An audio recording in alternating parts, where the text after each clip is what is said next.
So firstly many congratulations to all the chartered accountants जो कल CA बने हैं और जिन्होंने कल क्वालिफाई किया है।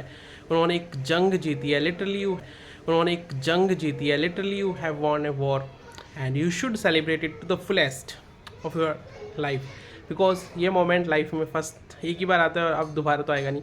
तो इन्जॉय करो, इसको जियो। आपने बहुत कुछ अचीव किया है, एक जर्नी बहुत लंबी रहती है एंड फाइनली जब सक्सेस मिलती है तो उसकी खुशी भी उतनी ही होती है, तो वो इन्जॉय भी करना चाहिए, नो डाउट। तो you should do that enjoyment also. इसके अलावा हम बात करेंगे, इसके अलावा कुछ 5 ऐसे पॉइंट्स जो आपको अब न्यूली क्वालिफाइड चार्टर्ड अकाउंटेंट, तो आपको इन 5 चीज़ों को प्रायोरिटी पे करना चाहिए। सेलिब्रेशन चलता रहेगा, महीने भर चलता रहेगा, उसको साइड में रखो। As from my experience I am telling you this 5 points must be kept on your first priority. So the first point would be, इन 5 पॉइंट में से first point would be choose your career pathway. अब आपको decide कर लेना है आपको किस डायरेक्शन में आगे परस्यू करना है। आपने देखो आर्टिकलशिप में ऑडिट भी किया होगा, टैक्सेशन भी किया होगा, या कुछ नहीं सिर्फ कुछ चीज़ें की होंगी, बट अब आपको डिसाइड करना है कि आपको क्या करने का है। तो आपको डिसाइड करना चाहिए कि आप ऑडिट में जाना चाहते हो, टैक्सेशन में जाना चाहते हो, इंडस्ट्री में जाना है, या फॉर्म्स में जाना है, सी फॉर्म्स में, या खुद की प्रैक्टिस करनी है। तो ये भी आपको बहुत पहले डिसाइड कर लेना चाहिए अब से। और इसी में सेकंड पॉइंट होगा, जब आप करियर पाथवे चूज़ कर रहे हो तो मैं रिज्यूम अच्छे से प्रिपेयर करो। अगर आपको जॉब के लिए जाना है तो आप रिज्यूम, करियर पाथवे और रिज्यूम दोनों में चीज़ें हैं। फर्स्टली आप याद करो और अच्छे से लिखो अपने आर्टिकलशिप में आपने क्या क्या किया है, ऑडिट किया है, टैक्सेशन किया है, अकाउंटिंग किया है, जो भी किया है उसको प्रॉपरली समराइज़ करो, लिखो एंड अपना रिज्यूम अच्छा सा बनाओ। जिस भी आपको प्रोफाइल में जाना है, लाइक टैक्सेशन में जाना है, ऑडिटिंग में जाना है, उसके अकॉर्डिंगली अपने रिज्यूम के पॉइंट्स लिखो, जो जो आपने किया है, जो जो एक्सपीरियंस आप कैरी करते हो वो सब उसको लिखो। अपनी प्रोफाइल ओपन करो for applying in various places, because अब सीए बनते ही जो है आपके लिए ओपनिंग स्टार्ट हो जाती हैं, बिग फोर्स वगैरह हायर करना स्टार्ट कर देते हैं, तो आपको बहुत जल्दी ओपनिंग्स दिखने को मिलेगी। तो फर्स्टली करियर पाथवे चूज़ करो। सेकंड पॉइंट, आपका रिज्यूम प्रिपेयर हो जाना चाहिए, इंडस्ट्री वाइज आपकी पाथवे।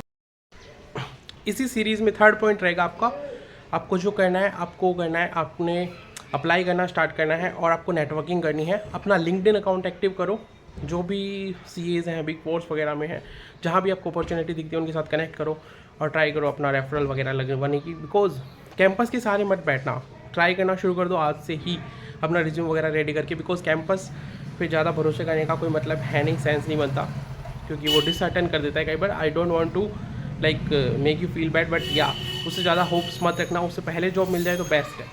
फोर्थ पॉइंट इसी लाइन में होगा, आपकी जब नेटवर्किंग हो गई, सही हो गई, तो अपनी जो भी नौकरी प्रोफाइल्स वगैरह है वो प्रॉपर्ली अपडेट करो। वो भी एक नेटवर्किंग का पार्ट है। naukri.com पे अच्छा प्रिपेयर करके रखो अपनी प्रोफाइल, वहाँ से बहुत कॉल्स आते हैं। उसके अलावा और भी साइट्स हैं, वहाँ पे प्रिपेयर करो। लिंक्डइन और Naukri is the main source to get your job. इसके बाद आता है पाँचवीं चीज़, मेंबरशिप।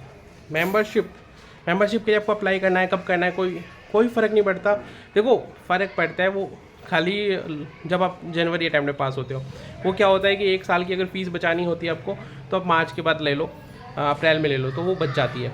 अब ये टाइम में तो आप कभी भी अप्लाई कर लो मेंबरशिप के लिए, कोई फ़र्क नहीं पड़ेगा। वो आपकी फ़ीस जानी है तो डजेंट मैटर, चाहे आज कर लो या कुछ दिनों बाद कर लेना।